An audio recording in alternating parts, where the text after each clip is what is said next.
नमस्कार, स्वागत है आप सबका दिन भर की तमाम बड़ी और अहम खबरों के साथ मैं हूं कवीन सचान। शुरुआत हेडलाइन से।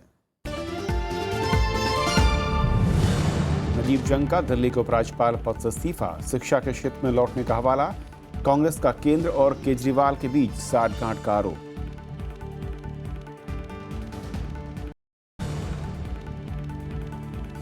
प्रधानमंत्री नरेंद्र मोदी का विपक्षी दलों पर बेईमानों को बचाने का आरोप। राहुल का पलटवार, कहा मजाक के बावजूद भ्रष्टाचार निरोधन मसौदा जारी, आईटी और बायोटेक सेक्टर पर नहीं होगा लागू।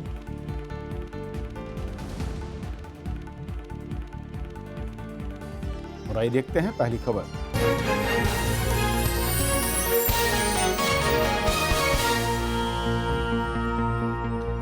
दिल्ली के उपराज्यपाल नजीब जंग ने अपने पद से इस्तीफा दे दिया है। उन्होंने वापस शिक्षा के क्षेत्र में लौटने का फैसला किया है। आम आदमी पार्टी ने जहां उनके फैसले को हैरानी भरा बताया, तो वहीं बीजेपी ने उनके काम की तारीफ की। लेकिन कांग्रेस ने पूछा कि प्रधानमंत्री और मुख्यमंत्री के बीच क्या साठगांठ हुई है, जिसके चलते नजीब जंग को इस्तीफा देना पड़ा। दिल्ली में प्रशासनिक मामलों को लेकर आम आदमी पार्टी सरकार से खींचतान में उलझे नजीब जंग ने उपराज्यपाल पद से इस्तीफा दे दिया है। उन्होंने इस्तीफे की वजह तो नहीं बताई, लेकिन कहा कि वो शिक्षा के क्षेत्र में वापस लौटेंगे, जो उनका पहला प्यार है। नजीब जंग ने प्रधानमंत्री नरेंद्र मोदी को सहयोग के लिए धन्यवाद दिया। साथ ही दिल्ली की जनता और मुख्यमंत्री अरविंद केजरीवाल का भी आभार जताया। उन्होंने जो कारण बताए हैं उसमें मुख्यतः यही है कि वो अपने परिवार के साथ, अपने ग्रैंड चिल्ड्रन के साथ वक्त व्यतीत करना चाहते हैं और कुछ टीचिंग असाइनमेंट्स भी उनके पास हैं जिसको वो परसू करेंगे। दिल्ली के मुख्यमंत्री अरविंद केजरीवाल ने नजीब जंग के फैसले को हैरानी भरा बताया। साथ ही भविष्य के लिए शुभकामनाएं दी। कई चीजों पे हम उनसे झगड़े भी हैं, कई चीजों पे अंदर बैठ के खूब बहस भी हुई है, कई चीजों पे उन्होंने हमें आगे बढ़ने से रोका भी है। पर उस सब के बावजूद मैं कहना चाहूंगा कि दिल्ली के लिए एजुकेशन में, हेल्थ में, बिजली पानी में बहुत सारे ऐसे काम हमने किए हैं जो उनके साथ मिलकर दिल्ली के लिए किए हैं। बीजेपी ने कहा कि नजीब जंग ने अपना काम संविधान के मुताबिक किया।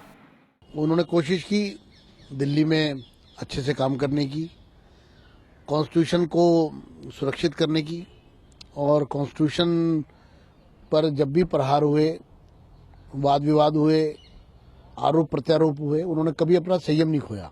कांग्रेस ने आरोप लगाया कि दबाव की वजह से नजीब जंग को इस्तीफा देना पड़ा है।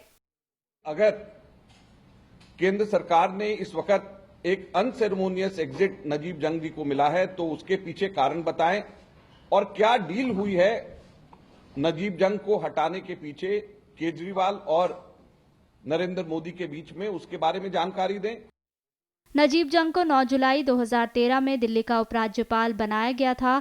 आम आदमी पार्टी सरकार बनने के बाद से ही दिल्ली में प्रशासनिक मामलों से जुड़े अधिकार को लेकर उपराज्यपाल और मुख्यमंत्री में खींचतान चल रही थी। अदालत में मामला पहुंचने पर दिल्ली हाई कोर्ट ने कहा कि उपराज्यपाल को ही आखिरी फैसला लेने का अधिकार है। फिलहाल ये मामला सुप्रीम कोर्ट में लंबित है। अनु दीवान के साथ ब्यूरो रिपोर्ट, राज्यसभा टीवी।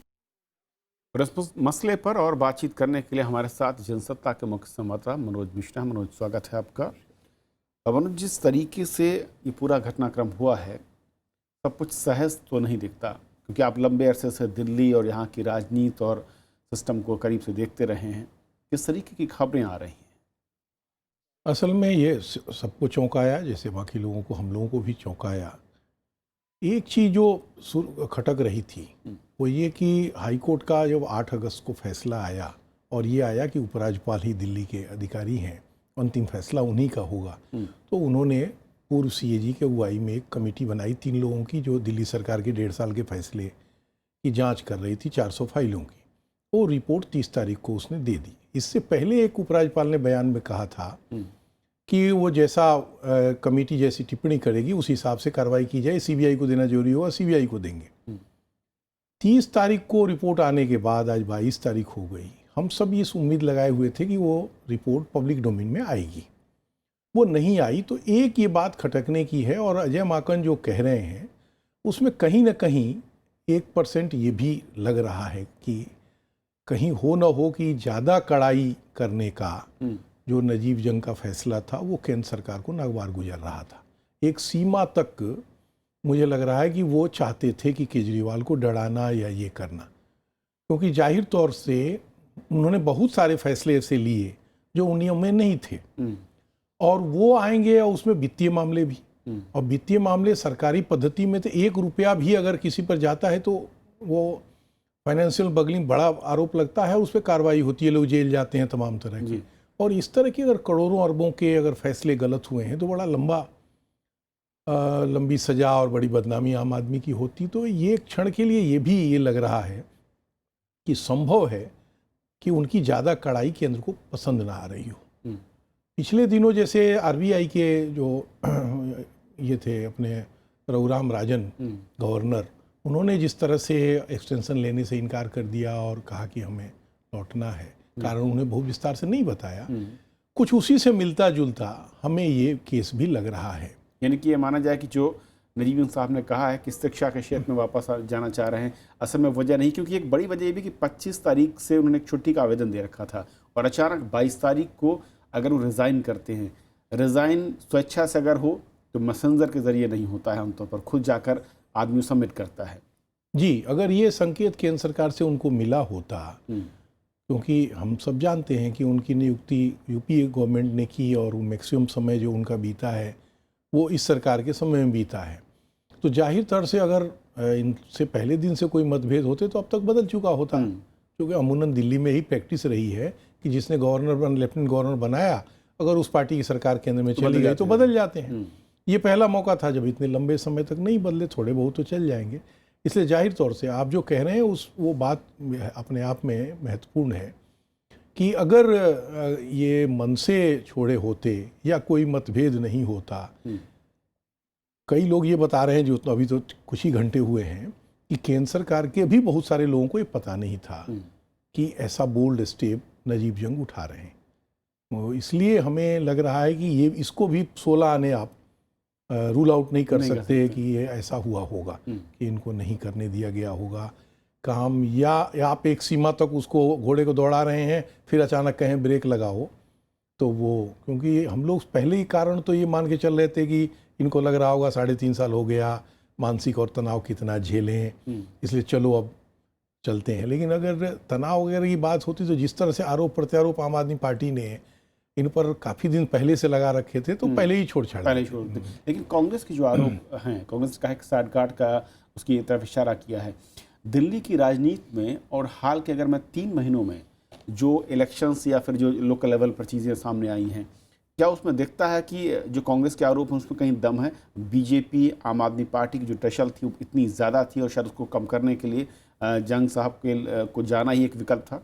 निश्चित रूप से एक चीज़ जो हमें भी जो लग रही है वो ये कि जो हम लोग वोट का देखते हैं अमूमन दिल्ली में, जो कि काफ़ी सालों से यही इसी काम में है, तो कांग्रेस के ज़्यादातर वोट आम आदमी लिए, भाजपा के भी कुछ वोट लिए, और अभी पिछले दिनों जो मई में चुनाव हुए, महज 13 लोग निगम पार्षदों के चुनाव हुए, लेकिन संयोग से वो पूरी दिल्ली में थे, 13 सीटें जो थी 272 में से, वो एक सैंपल सर्वे जैसे था, उसमें कांग्रेस की वापसी हुई, 5 सीटें उसे मिली जो कि पहले शून्य थी, एक भी नहीं थी।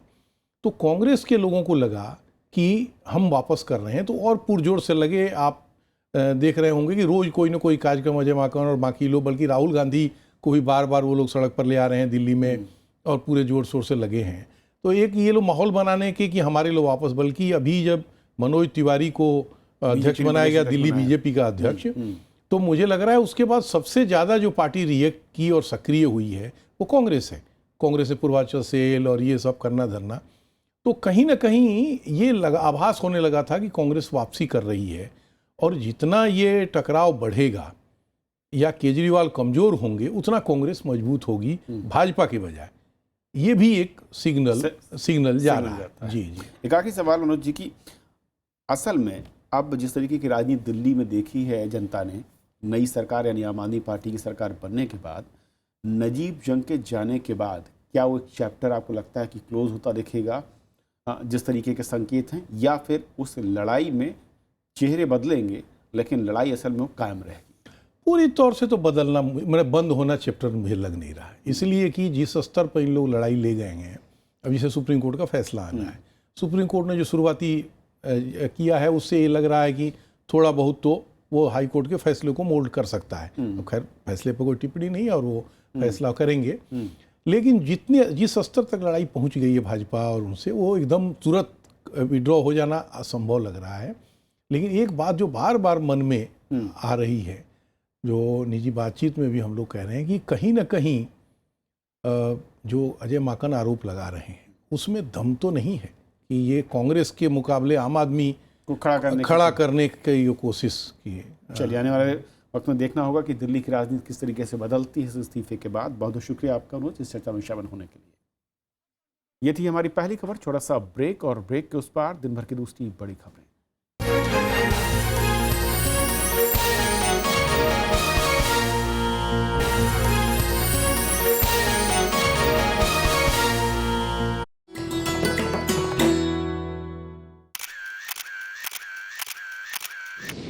उत्तराखंड में समुद्र तल से करीब 15,500 फुट की ऊंचाई पर मौजूद दुनिया का सबसे ऊंचा गुरुद्वारा पवित्र श्री हेमकुंड साहिब 1936 में बनकर तैयार हुआ गुरुद्वारा श्री हेमकुंड साहिब 10वें सिख गुरु गोबिंद सिंह के दुष्ट दमन रूप को समर्पित।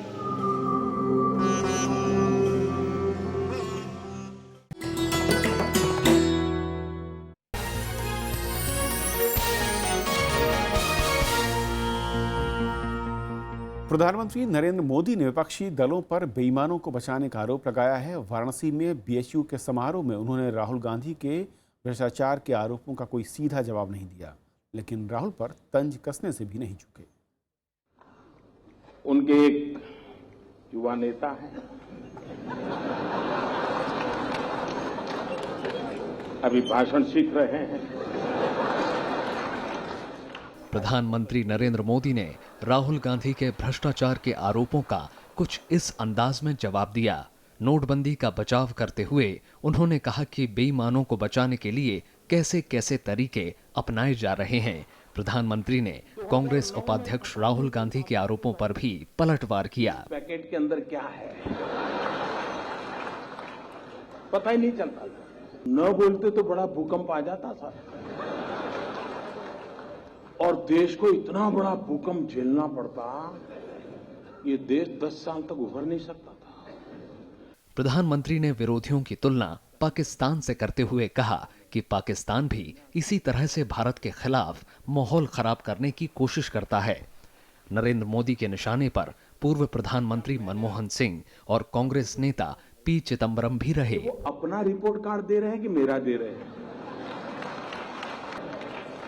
मतलब चिदम्बरम जी 2014 में तो आप कहते थे कि हमने इतना विकास किया है, काशी में मोदी की जमानत जब्त होनी चाहिए। अब कहते हैं 50% गांव अंधेरे में डूबे पड़े हैं। बीएचयू में उन्होंने महामना मालवीय कैंसर सेंटर का शिलान्यास किया। वहीं डीएलडब्ल्यू मैदान में ईएसआईसी सुपर स्पेशलिटी अस्पताल की भी नींव रखी। उन्होंने अपने संसदीय क्षेत्र वाराणसी के लिए 2100 करोड़ की परियोजनाओं का शिलान्यास और लोकार्पण भी किया। Bureau report, Rajya Sabha TV. उधर बहराइच रैली में राहुल गांधी ने एक बार फिर प्रधानमंत्री को घेरने की कोशिश की। राहुल ने कहा कि प्रधानमंत्री उनका चाहे जितना मजाक उड़ा लें, लेकिन भ्रष्टाचार के सवालों का उन्हें जवाब देना होगा। उन्होंने आरोप लगाया कि चंद उद्योगपतियों को फायदा पहुंचाने के लिए नोटबंदी का फैसला लिया गया। हर एक बात पे कहते हो कि तू क्या है, हर एक बात पे कहते हो कि तू क्या है। तुम ही कहो कि ये अंदाजे गुफ्तगू क्या है। प्रधानमंत्री नरेंद्र मोदी के तंज पर राहुल गांधी ने बहराइच की जन आक्रोश रैली में पलटवार किया। उन्होंने कहा कि प्रधानमंत्री जितना मजाक उड़ाएं, लेकिन उन्हें भ्रष्टाचार के आरोपों का जवाब देना ही होगा। मेरा जितना मजाक उड़ाना चाहते हो उड़ाओ, मगर आप देश के युवाओं का और मेरे सवाल का जवाब दो। बुधवार को मेहसाणा रैली में लगाए गए भ्रष्टाचार के आरोपों को दोहराते हुए राहुल गांधी ने कहा कि नोटबंदी की योजना गरीबों, किसानों और छोटे दुकानदारों के खिलाफ है। राहुल गांधी ने साफ किया कि कुछ चंद बड़े उद्योगपतियों को फायदा पहुंचाने के लिए प्रधानमंत्री सारी कवायद कर रहे हैं। उस लाइन में मुझे एक सूट बूट वाला नहीं दिखाई दिया। वो लोग आपके जहाज में दिखाई देते हैं, आपके साथ चीन जाते हैं, जापान जाते हैं, अमेरिका जाते हैं। राहुल गांधी आयकर विभाग का हवाला देते हुए आरोप लगा रहे हैं कि नरेंद्र मोदी को 2013-14 के दौरान सहारा से 6 महीने में 9 बार में 40 करोड़ रुपए मिले। गरीबों और कारोबारियों को जबरन कैशलेस भुगतान के लिए मजबूर किए जाने पर भी राहुल गांधी ने सवाल उठाए। Bureau report, Rajya Sabha TV. Kerala में सहकारी बैंकों पर छापेमारी की खबरों पर राज्य सरकार ने कड़ी प्रतिक्रिया दी है। केरल सरकार के मुताबिक ये काम दुर्भावना से किया जा रहा है। उधर देश भर में नए नोटों की बरामदगी जारी है, जबकि कोलकाता से एक कारोबारी को गिरफ्तार किया गया है। केरल के कई सहकारी बैंकों में छापेमारी की खबरों की राज्य सरकार ने निंदा की है। राज्य के सहकारिता मंत्री के सुरेंद्रन ने कहा कि ये कार्रवाई अच्छी नीयत से नहीं की गई है। अगर सहकारी बैंकों के कामकाज को लेकर कोई जांच की जाती है तो इसका स्वागत किया जाएगा। खबरें हैं कि कोल्लम, कोझिकोड और मल्लापुरम में ये छापे मारे गए। सत्ताधारी एलडीएफ गठबंधन और विपक्षी यूडीएफ गठबंधन सहकारी बैंकों को पुराने नोट बदलने की अनुमति नहीं देने की आलोचना कर चुके हैं। इन दलों का आरोप है कि केंद्र सरकार राज्य के सहकारी बैंकों को खत्म करना चाहती है। उधर देश भर में नए नोट पकड़ने का सिलसिला जारी है। चेन्नई एयरपोर्ट पर गुरुवार तड़के 1 करोड़ 34 लाख के नए नोट पकड़े गए। ये सभी नोट 2000 के हैं। राजस्व अपराध निदेशालय ने 5 लोगों को भी गिरफ्तार किया है। ये लोग नकदी देश से बाहर ले जाने की फिराक में थे। पीटीआई के मुताबिक आयकर विभाग ने असम के नौगांव से व्यापारी अमूल्य दास के यहाँ से 2 करोड़ 30 लाख के नए नोट बरामद किए हैं। उत्तर प्रदेश के संभल से भी 20 लाख रुपए की नकदी के साथ 2 लोगों को गिरफ्तार किया गया है। इसमें 16 लाख के नए नोट हैं। जो गाड़ी में ड्राइवर था उसने ये बताया है किसी अंशुल नाम के व्यापारी का मुरादाबाद का है, जो अपना यहाँ से वसूली करके चंदौसी से मुरादाबाद ले जा रहा था। उसी की सूचना पुलिस को मिली तो उन्होंने इसको लेके आए यहाँ पर पकड़ना है। उधर कोलकाता से प्रवर्तन निदेशालय ने कारोबारी पारसमल लोढ़ा को गिरफ्तार किया है। कारोबारी पर आरोप है कि उसने शिखर रेड्डी और रोहित टंडन के 25 करोड़ रुपए के पुराने नोटों को बदलवाने में मदद की। शिखर रेड्डी को बुधवार को सीबीआई ने गिरफ्तार किया था। आयकर विभाग का दावा है कि रेड्डी के यहां से 142 करोड़ की अघोषित आय का पता चला है। वहीं दिल्ली के रोहित टंडन के यहां से 13.5 करोड़ रुपए मिलने का दावा किया गया है। इस बीच आयकर विभाग ने 20 दिसंबर तक 3300 करोड़ की काली कमाई पकड़ी है। 92 करोड़ के नए नोट भी बरामद किए गए हैं। नोटबंदी के बाद आयकर विभाग ने मंगलवार तक 734 तलाशी अभियान चलाया है। Bureau report, Rajya Sabha TV. आयकर विभाग ने छापे के बाद पी राम मोहन राव को तमिलनाडु के मुख्य सचिव के पद से हटा दिया गया है। उनकी जगह गिरिजा वैद्यनाथन को चुना गया है। वैद्यनाथन इससे पहले भूमि प्रशासन में अतिरिक्त मुख्य सचिव थी। राव ने इसी साल जून में तमिलनाडु के मुख्य सचिव का पदभार संभाला था। आयकर विभाग ने बुधवार को पी राम मोहन राव के घर और दफ्तर पर तलाशी ली थी और 18 लाख नकदी के अलावा बड़ी संख्या में सोना जब्त हुआ था। कर्नाटक सरकार ने कन्नड़ भाषी आबादी के लिए निजी कंपनियों में 100% रिजर्वेशन देने की तैयारी कर ली है। इसके लिए श्रम विभाग ने 1961 के कर्नाटक औद्योगिक रोजगार के नियमों में संशोधन कर मसौदा जारी कर दिया है। कन्नड़ निवासियों के लिए ये 100% रिजर्वेशन आईटी और बायोटेक सेक्टर को छोड़ सभी प्राइवेट इंडस्ट्री पर लागू होगा।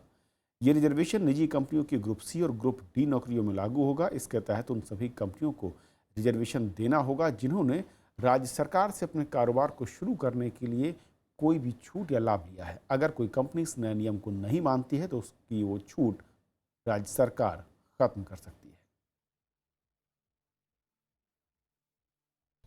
Out of which your 50 must be, C&D class. So in C&D class, you give us 100% employment for the local guys and local Kannadigas, and we have defined what you mean by local Kannadigas.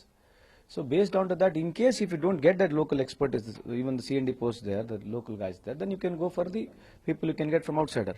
When it comes to the other, high-techy jobs, if you say if you've got another 50 people to go there, so we're asking 20%. So overall, we're asking 70% to be given to the local Kannadigas.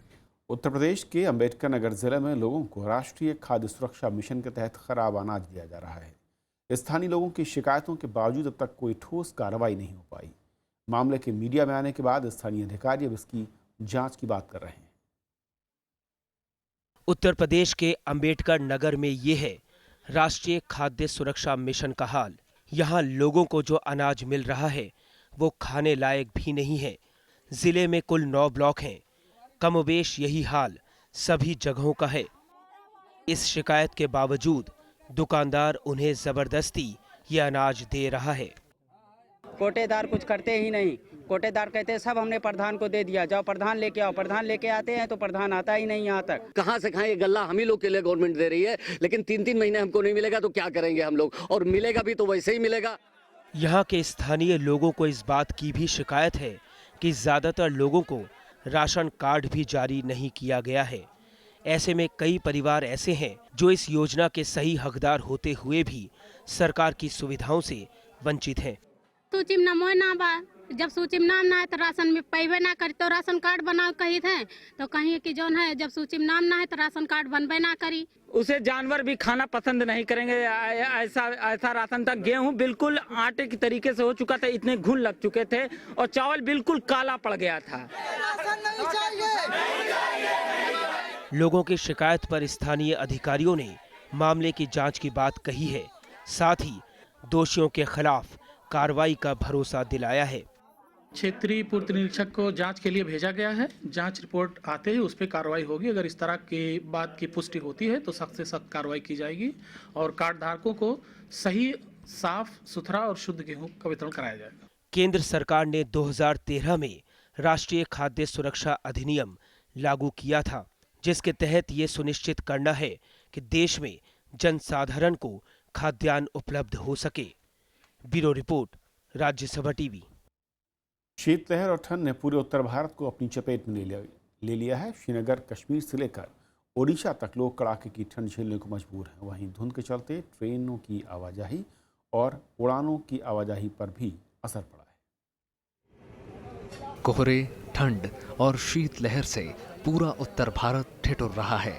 Kashmir घाटी और लेह में कड़ाके की ठंड से लोग बेहाल हैं।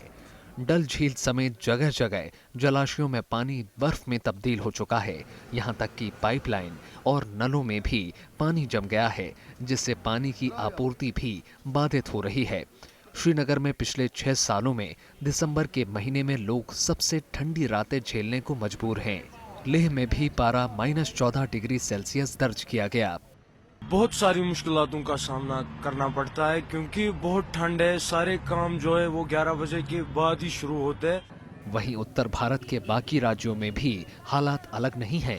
ओडिशा के फुलबानी में पारा 5 डिग्री सेल्सियस से नीचे चला गया। चंडीगढ़ में तापमान 8.6 डिग्री सेल्सियस रहा, जबकि राजस्थान का चिरो 5.4 डिग्री सेल्सियस के साथ सबसे ठंडा इलाका रहा।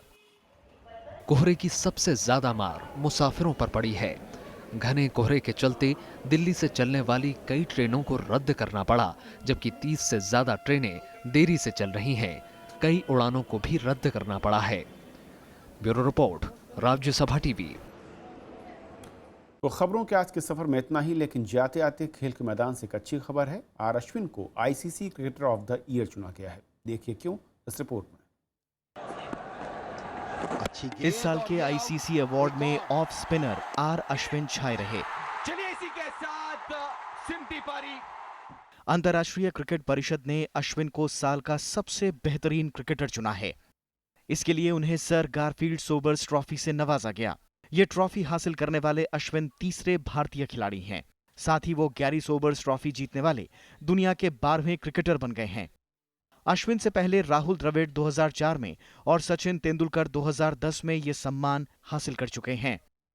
अश्विन को साल का आईसीसी टेस्ट क्रिकेटर भी चुना गया है। वो द्रविड़ के बाद दूसरे ऐसे भारतीय खिलाड़ी हैं जिन्हें एक साल में ये दोनों सम्मान मिले हैं। It's an absolute pleasure to be awarded with this great honor. I would like to dedicate this award to my family, and I would also like to thank ICC and most importantly my teammates. ICC ने इन पुरस्कारों का ऐलान 14 सितंबर 2015 से 20 सितंबर 2016 के voting period के नतीजों के आधार पर किया है। इस दौरान अश्विन ने 8 टेस्ट मैचों में 48 विकेट लेने के साथ 336 रन बनाए। साथ ही अश्विन ने 19 टी20 अंतर्राष्ट्रीय मैचों में 27 विकेट भी लिए। अश्विन 2015 के आखिर में दुनिया के नंबर 1 टेस्ट गेंदबाज थे और 2016 में वे इस मुकाम पर कायम रहने में सफल रहे। इंग्लैंड के खिलाफ 5 मैचों की सीरीज में बेहतरीन गेंदबाजी से Ravindra Jadeja ICC test ranking में दूसरे पायदान पर पहुंच गए हैं। 42 साल के बाद ये पहला मौका है जब 2 भारतीय गेंदबाज आईसीसी रैंकिंग में पहले और दूसरे स्थान पर हैं। आईसीसी ने 2016 के लिए टेस्ट और वनडे टीम का ऐलान किया है। वनडे टीम का कप्तान विराट कोहली को घोषित किया गया है। हालांकि टेस्ट टीम में कोहली को जगह नहीं मिली है। टेस्ट टीम में सिर्फ एक भारतीय खिलाड़ी अश्विन जगह पाने में कामयाब रहे। Bureau report, Rajya Sabha TV.